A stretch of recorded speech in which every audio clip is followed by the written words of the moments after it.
Assalomu alaykum. 06 proyekt nima bo'lyapti degan akalarga baravarlarigacha yangi bo'ldi. Chulukka qaranglar. Pulizzatorda bo'yab, shtangalarigacha ichkarida. Sразу shpilka qilib yubordik. Endi bilmaymiz qanaqa diski taqishadi bu mashinaga. Xo'p, oldin olib sразу reduktorlarni bo'yadik. Ichini ochib, sochib, yig'ib, boshqatdan полный qildik. Korobkalarimiz, ko'jiqlarni yuvib, tozalab tayyorladik. Xo'p, orqa tayyor. Почти, xudo xolisa. Oldi hadovoyda nima ish bo'ldi degan akalarga mana mayatniklar bu yoqdan tushib ko'rsataman sizlar uchun.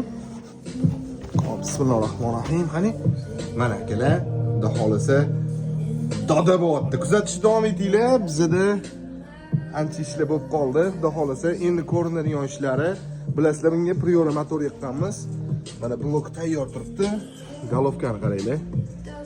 Tozalab yuvib, tozalab, hamma narsasini pritrika, generatorlar oldik, svechalar oldik. Xudo xolisa mashina ozgina qoldi. O'zidan chiqqan prujinani qaranglar.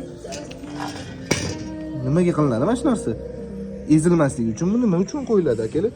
Xudo xolisa hammamiz chetdamiz. Orqa prujina boshqa olib, bo'yab, tozalab, hammasini yig'amiz. Mana elektrika ham chetda.